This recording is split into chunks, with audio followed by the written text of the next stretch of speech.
Gayunpaman, nakasaad sa ating saligang batas na maaari, may power talaga ang ating legislatura na mag-issue ng ganitong summons at manawagan ng mga saksi.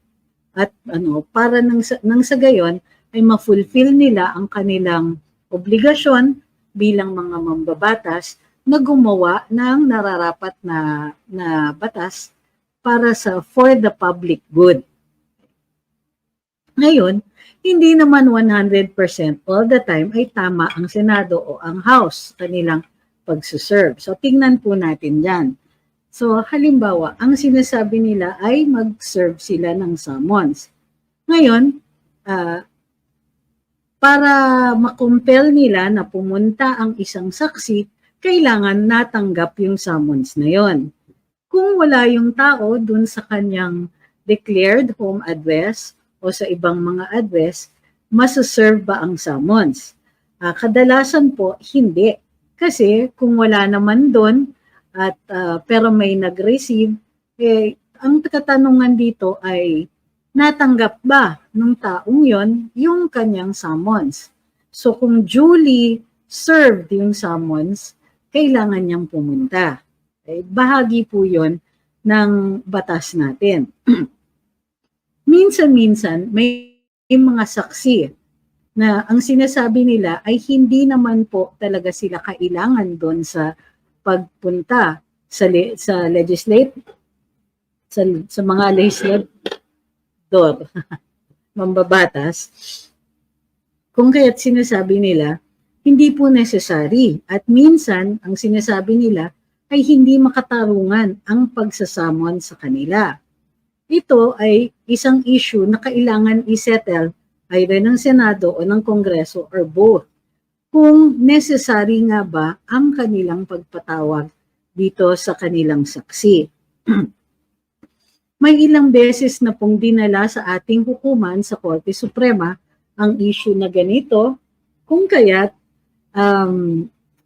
parating ina-uphold ng ating Supreme Court ang power ng ating Senate o ng House mag-issue ng summons. Ngayon pa man, hindi po 100% yan. Halimbawa, dun sa kaso ni Lincoln Ong, nung siya po ay biglang ipinadetain ni Senator Gordon, ang sabi ng Korte Suprema, may power talaga ang Senate na mag-inquiry in aid of legislation. May power silang mag-compel na pumunta ang mga witnesses. At may power din sila mag-impose ng contempt. Gayunpaman, para makapag-impose ng contempt bilang, bilang compulsory measure, kailangan kung i-detain niyo yung tao, mayroong due process. Nasa due process na naman tayo. So, ang sinasabi dito ay kailangan binigyan si Lincoln Ong noon ng pagkakataon na sumagot, ng pagkakataon na makapag-explain, and so on, bago siya na-detain. Kasi ini-impose nga yung detention niya bilang isang penalty. Now, general rule din, kapag penalty ang ini-impose na contempt, usually dadaan yan sa hukuman. In this case, however, dun sa kaso ni Lincoln Ong, sabi ng Korte Suprema, hindi necessary, pero ang kinailangan ipatunayan ng Senado o gawin ng Senado under the aegis at the time, under the of Senator Gordon sa kanyang committee, ay dapat in-afford o binigyan si Lincoln Ong ng due process. Ano pa ang mga restrictions ng legislators dito? Sa pagsama ng mga government officials, kapag nasa cabinet level, maaaring pigilan sila ng presidente. At pwedeng sabihin ng presidente, huwag kayo pumunta. In which case, subservient po ang legislators doon sa order ng presidente. Kasi ang sinasabi ng hukuman, kailangan i-separate yung mga yan. Dahil ang mga cabinet secretaries o cabinet level ay nandun bilang alter egos ng presidente, hindi po dapat isinusummon sila. So it will be up to the president. Pag less than that, within certain ranks, below that of cabinet secretary, then kailangan pumunta pa rin. So, si Pastor Kibuloy ay isang private person. Nauubo po ako ha, kaya pasensya na. So,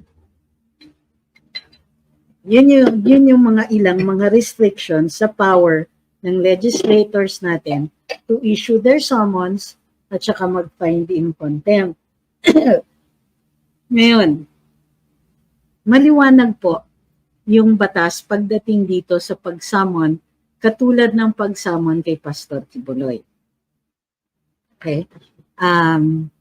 Gayon pa man, ang sinasabi ni Pastor is, ito ay pinaparaan lang ng Senado o ng Kongreso yung pag-summon sa kanya.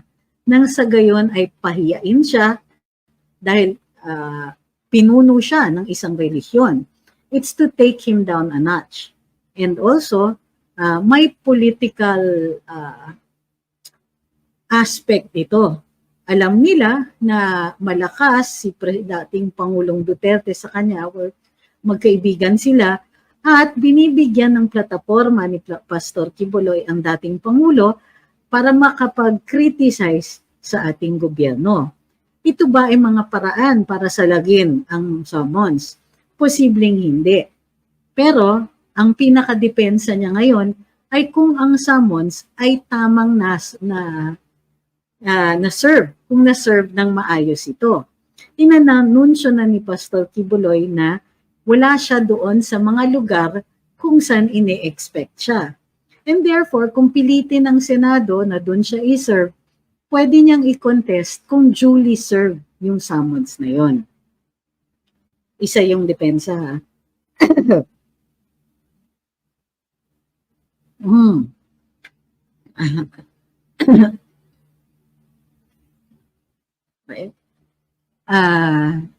Sabi ni Ma'am Cheryl, tahimik din ata ang ibang religious group sa panggigipit kay Pastor Kibuloy. I don't think it is fair to expect them to speak up about it unless they feel strongly about it at ito ay alinsunod sa kanilang mga doktrina. You can question, of course, pagdating sa political implications nito. Gayunpaman, bilang mga relihiyon, ang kanilang expressions din ay protected. So kung sa kanilang religion ay hindi naaayon ang pag-announce ng ganon o pagbibigay ng statement tungkol dito, then I think it's unfair. Religion sila hindi sila, may mga religions na talagang ayaw nilang makilahok sa diskursong pangpubliko pagdating sa larangan ng politika. Maaari din, halimbawa, na i-raise ni Pastor Kibuloy ang issue ng oppression doon sa mga hukuman. At kapag binigyan siya ng TRO, maaari niyang ipatigil muna yung service nito at habang nililitis. So ang tingin ko dyan, meron siyang recourse sa hukuman.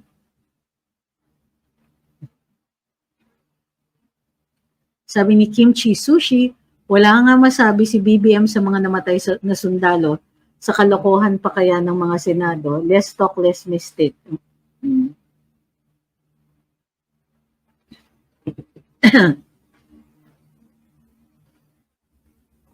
Maaari ring gamitin ni Pastor ang depensa na ito ay isang paraan para ma-oppress siya. Gayunpaman, hindi ko ginagaranti na ito ay malakas na depensa. Gayunpaman, may tiwala ako sa kanyang mga abogado na may mahahanapan nila ng paraan at mga depensa ang ating butihing pastor. Gayunpaman, may mga by the way para dun sa mga nagsasabing alinsunod dapat siya sa batas. Hindi po criminal case ito. Although, may character of criminality ang contempt kung kaya't pwedeng mag-detain. Ah, alam nyo, huwag nyo naman tanungin what happens kasi yun nga po ang sinasabi ko, dinidiscuss ko ngayon. Okay? So anong pwedeng mangyari? Magsaserve sila ng summons, hindi yan i-receive, tatanggihan yan. At sasabihin ng mga nagre-receive, wala po siya dito. So, oh by the way, ang nagsaserve ng summons dyan ay yung Sergeant at Arms sa Metro Manila. Pag sa labas ng Metro Manila, PNP po yon. So may mga nagsasabing huhulihin daw ng PNP si Pastor Kibuloy. Not necessarily so. Kasi kailangan pang, kung ang PNP yan, kailangan po ng order galing sa hukuman or may coordination kasama ang Sergeant at Arms. Kung ang Sergeant at Arms ay magpapatulong sa service ng summons sa PNP. Nasa sa PNP yan kung sila ay papayag. Sabi ni Realme, may power ba ang FBI na hulihin si Pastor dito sa Pilipinas? Kailangan po ng due process pa rin. So dapat mag-file sila ng extradition. Ang extradition po ay kailangan dumaan sa hukuman dito. So, by the way, yung sa FBI, kailangan may court case na yan. At in-explain ni Pastor Kibuloy na sila na nga mismo ang nag-file ng motion na mai-active na at mag-umpisa na ang mga hearings doon. Instead na mag-activate yung kaso, ay pinatahimik na naman. At nilalabas yung summons na yan, yung subpoena na yan, whenever it is politically, suspiciously, politically relevant to do so. Diba? Parang, what a coincidence. Diba? Ang administrasyon, mainit kay dating Pangulong Duterte. Tapos biglang, buhay na naman ang kaso ni Pastor Kibuloy. So, wag niyong iisipin na komat nasa Estados Unidos, lahat ng kanilang court proceedings ay walang taint, walang bahid ng politika. Meron din.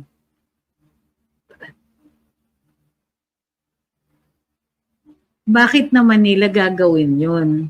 Maimbestigahan ang pagkamatay ng isang recruit sa Bohol. Bakit? Anong iimbestigahan doon? At anong batas po ang gagawin? Ayaw nga natin na pinakikialaman ng mga legislators natin ang mga criminal cases.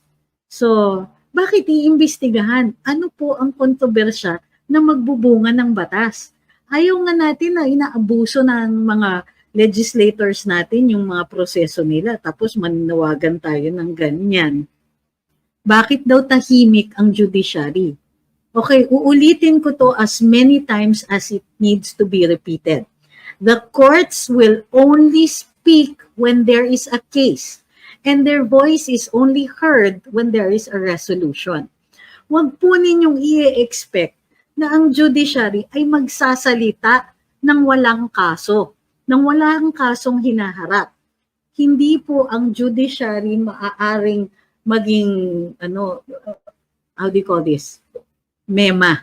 Okay? They cannot, should not speak unless a case is being resolved before them. Huwag po natin sasabihin na suspicious ang katahimikan ng hudikatura. It doesn't work that way. They are supposed to be silent. Kasi pag umangat ang kaso sa kanila, they must be impartial. Kung makikialam sila ngayon o magsasalita sila ngayon, hindi po magiging fair. So how do we expect justice kung ngayon pa lang gusto nating makialam ang hukuman nang wala pang kasong hinahain sa kanila? Okay. Wait for the victims, yung mga tao who feel that they are victimized to file the case. Ngayon, mayroon din po silang karapatan not to file a case. Okay? So, nasa sa sariling diskarte ng mga biktima yan. So, alam ko na you feel that a case is necessary, but not all victims feel that they should, feel that they have, that they will be getting the kind of justice that they want. And therefore, hindi nila iaakyat yan. Not every time. Okay? narinig ko sa kabila, kaya daw pending dahil hindi siya nag-surrender sa US. Hindi po. Nag-file nga po sila ng motion at sinabing uuwi on his own accord si Pastor Quiboloy kapag reactivated na ang kaso. That way, mabilis po. Kasi ang gagawin nila is, ang posibleng mangyari niyan is, kung hindi pa active yung hukuman o hindi pa dinidinig yung ng hukuman at magpapa-aresto siya, baka patagalin po bago mag-schedule ng court hearings. So yun po ang nila, ang diskarte nila. Ngayon, wag po kasi tayong makikinig parate dun sa kabila. Ang ginagawa po ninyo, lalong-lalo na hinahatid ninyo yung issue dito, ay nagkakaroon sila ng mas malaking audience. Alam nyo naman na ang kanilang panig will never be fair to the people that we feel are victims. So para pwede, hinay-hinayin natin yung mga ganyan. Kasi it's also a communications game. Bakit natin sila binibigyan ng ganyang pansin? Hindi naman valid yung kanilang komento na ganyan. It is born out of ignorance. Ito nga, kung mapapansin ninyo, di ba? Bakit kinakailangan ng Senado na sila din ay mayroong inquiry in aid of legislation? Kung sapat yung criminal case laban kay Pastor Quiboloy, the fact remains, kailangan pa po ng extradition proceedings yan.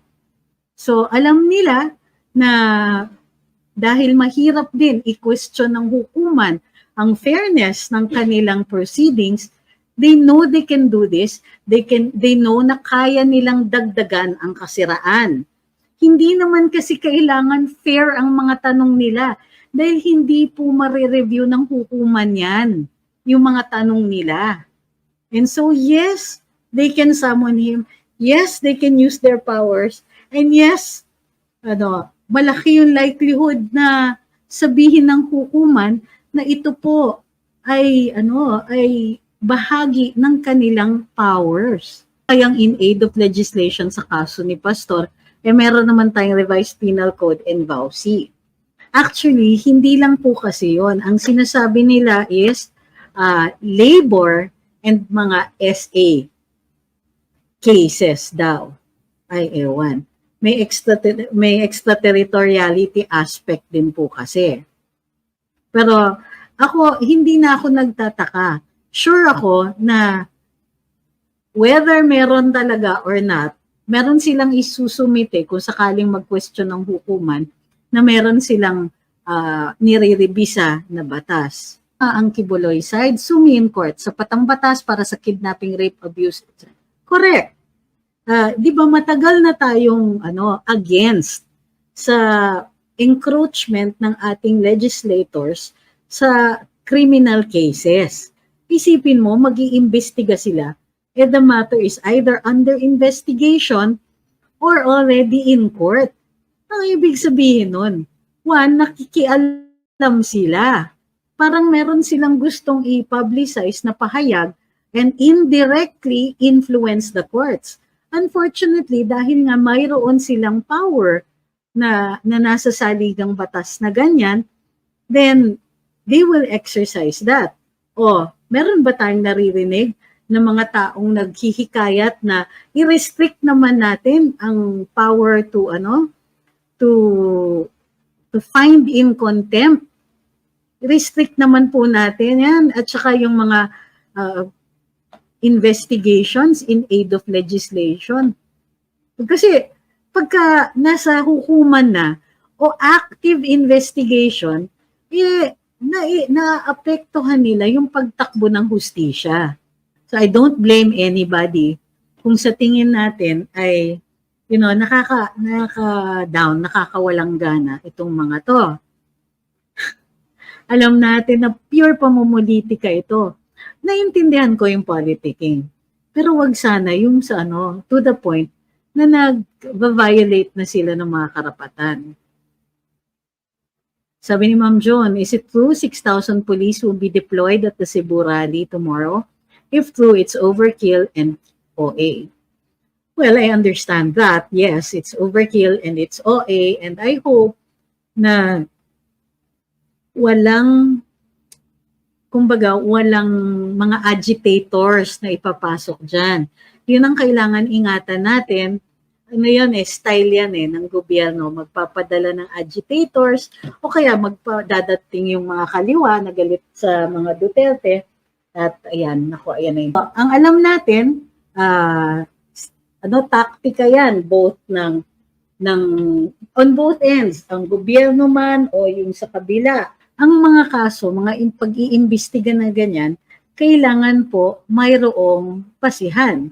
So, kunwari, paano naman nila iimbestigahan yung mga MOOE? Kasabwat sila. Sila po ay ina-uphold nila yung rule ngayon ng Kongreso at Senado. Is nagpapabango daw si Senator Risa kasi re-electionist. Baka bet niya tumakbong party list uli para sa relevant na naman. I think it's really, yes, you're right about that. Pero hindi pa bango. Pero publicity. Marami pa pong, kumbaga, nakikita natin na posibleng moves ni Pastor, no? Pwede niyang sabihin, hindi validly na-serve yung kanyang summons. Wala po siya doon kasi in-announce naman po niya na wala siya, nagtatago or I think, di ba? Pero ako kasi, nakikita ko dito, politika, yung moves. Alam niyo kung bakit? Kasi masyadong suspicious yung comms. Sa comms ko tinitignan Tingnan niyo. Right after yung statement ni Pastor Quiboloy, inatake kami ng trolls sa Luminous. As in, sunod-sunod talaga na puro masasama ang sinasabi kay Pastor at saka kay Senadora Amy. So, dalawa yung inattack nila, both Senator Amy posts at saka, sa wall namin at saka Pastor Quiboloy posts doon sa aming wall. Tapos, suspiciously, pare-pareho ng sinasabi. So, pangalawa, biglang sinabi ng PNP, sinagot nila at sabi, wala daw silang information na may threat si Pastor. And sinasabi ni Pastor, kaya siya in hiding dahil may banta sa buhay niya. So ang ginagawa ng PNP ay nakikisali at sinasabing, wala naman kaming alam na may banta sa buhay niya. Bakit? Hindi pa naman niya sinasabing ni-report niya sa inyo. Parang huwag niya naman pangunahan. Kasi ang sinasabi ninyo, walang impormasyon na ganito. Natural, nag-imbestiga na ba kayo? Huwag naman pong ganyan na paghahalataan. Sabi ni, tapos ang media, tingnan niyo yung mga headlines. While in hiding, ito sa Star while in hiding from Congress, Quiboloy hurls conspiracies on SOCMED. Wow, conspiracy na kagad ang characterization nila dun sa sinabi ni Pastor. Where is the fairness here? Why can't you Why can't he made an assertion, 'di ba? Kung gusto ninyong pabulaanan 'yan, nasa ng ebidensya nyo na hindi tama ang sinasabi niya. Siya yun Siya mismo ang saksi sa threat sa kanya. Sa threat sa kanyang buhay. Tapos, anong sinasabi ninyo? Wala naman threat. Ito lang how dare you? Hindi po kayo yung victim. Parang pinalalabas ninyo na kung ba't sinabi niya, walang threat. Kung ba't may lalabas na summons, walang threat kagad. Ano ba kayo? How fair is that? At hindi lang po Star. Marami pong iba na, yun nga, na to the effect na nagtatago, yung mga ganyan, ina-avoid ang Congress, sinabi nga ni Pastor na mayroong banta sa buhay niya. Sino kayo para magsabi na he doesn't feel threatened? Hay nako, itong mga to, hindi naman masyadong halata.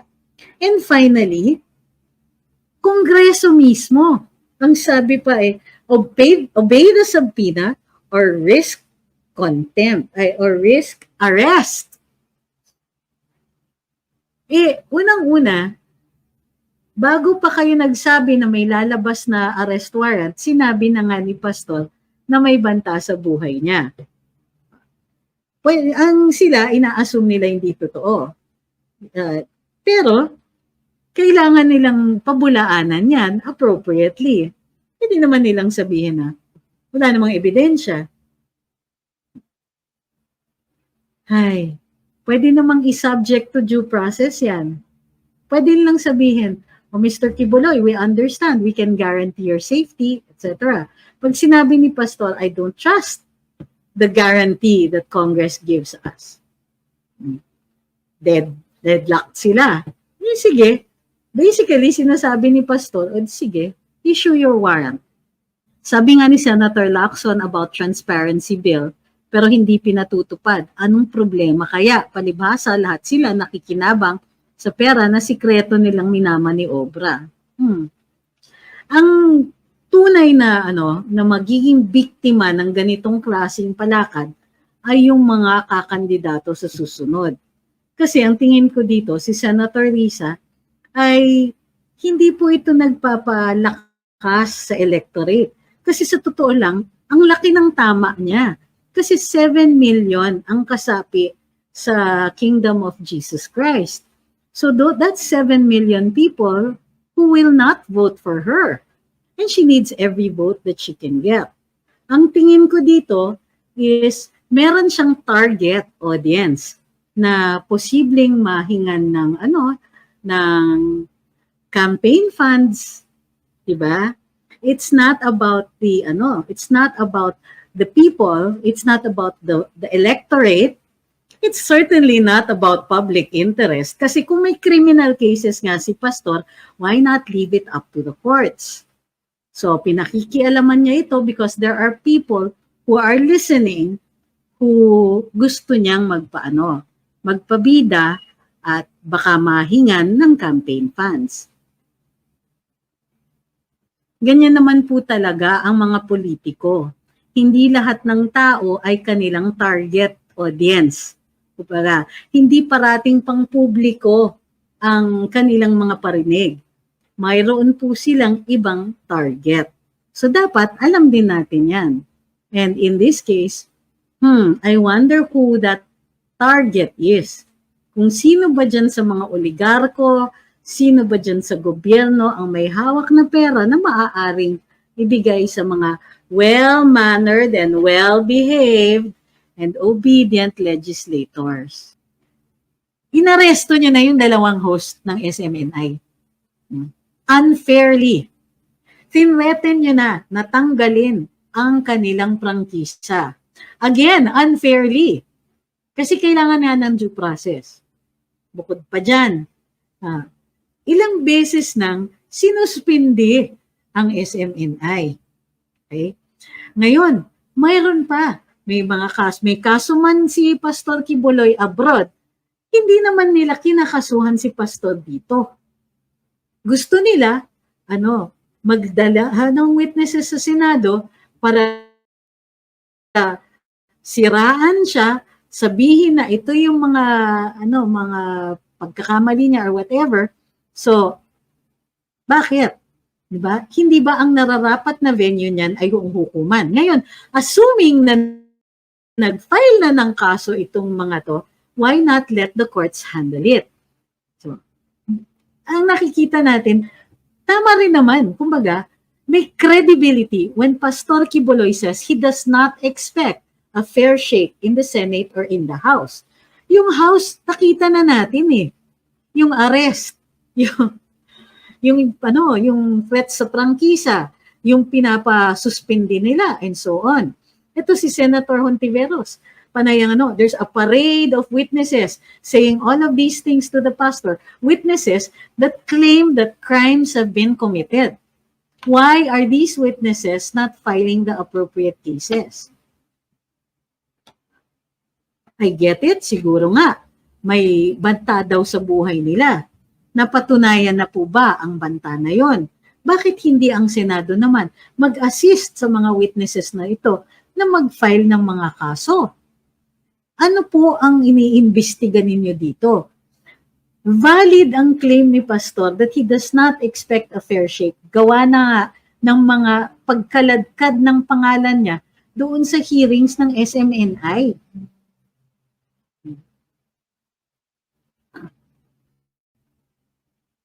So, para sa akin, sure, gusto ng Senado ipasamon siya, may power sila to do that. Ayaw niyong magpakita, hindi ninyo ma-serve yung summons, issue sila ng warrant of arrest, sure, why not? Alam ni Pastor yan na bahagi yan ng power ng Senado to do that. Pero, may diskarte na siya. Anong gusto ng Senado? Magpasamon ng magpasamon, magpa-arrest order ng magpa-arrest order. Sure, tatandaan na lang natin yan sa darating na eleksyon. Yung tinitira pa nila ay isang tao na ma-impluwensya sa at least 7 million na katao. Well, good luck with that. Di lang yun.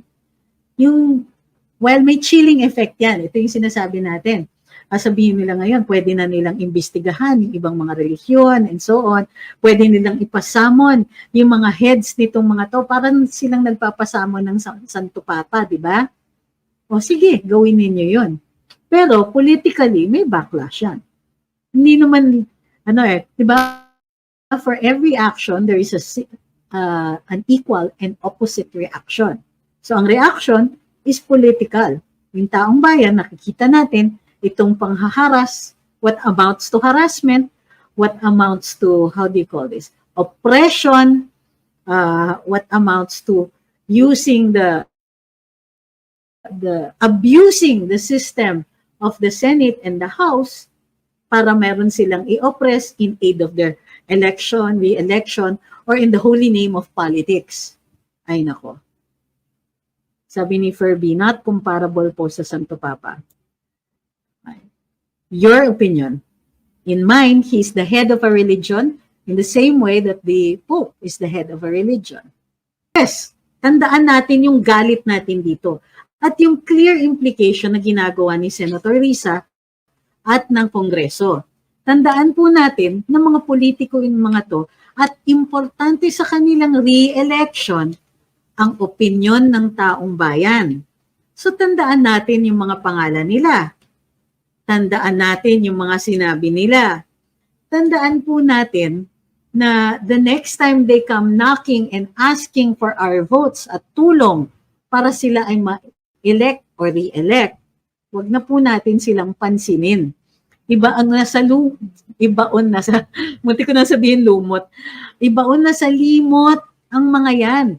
Lalong-lalo na yung mga taong mga constituents nitong mga kongresistang ito. Pwede ba? Tama na. Walang maayos silang ginagawa. Pwede ba? Kung sakasakaling they run for other office, higher or lower, tandaan po natin yung mga maling ginagawa nila dito. Tandaan po natin na kailangan ng kalimutan itong mga to. They do not deserve to be in position. Dahil pinapakita nila lantaran sa taong bayan yung kanilang pang-aabuso ng powers nila bilang mga legislators. Alam naman natin na hindi ito, hindi sila hukuman. And yet naghahanap sila ng pagkakamali at kasalanan. Fishing, kumbaga. Ano naman po ang value sa pagtawag kay Pastor Quiboloy kung makukuha naman nila ang kasagutan sa iba? Ano naman po ang batas na kanilang ginagawa? Meron na nga po Pero gagamitin nila yung mga ganitong issue para ma-target yung mga future campaign contributors, para ma-target yung mga yung magpasipsip sa mga powers that be na galit sa mga Duterte. Ay nako. In the end, it's all about the elections. So bantayan din natin po 'yon.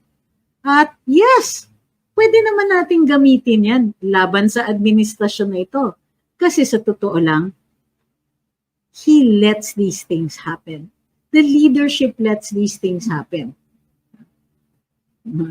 Sino ba ang hindi ba this entire thing, this entire moro-moro, works for the administration, who basically are starting to cut their ties with the Dutertes, except for Inday, because they need the vice president by the president's side to make him look like he's still in control. Nako. Ang balik natin dito is sa elections. Ang balik natin dito ay kapag nangangampanya na itong mga to, ilabas natin at wag nating kalimutan ang mga ito o itago tulad ng sa Senate hearing.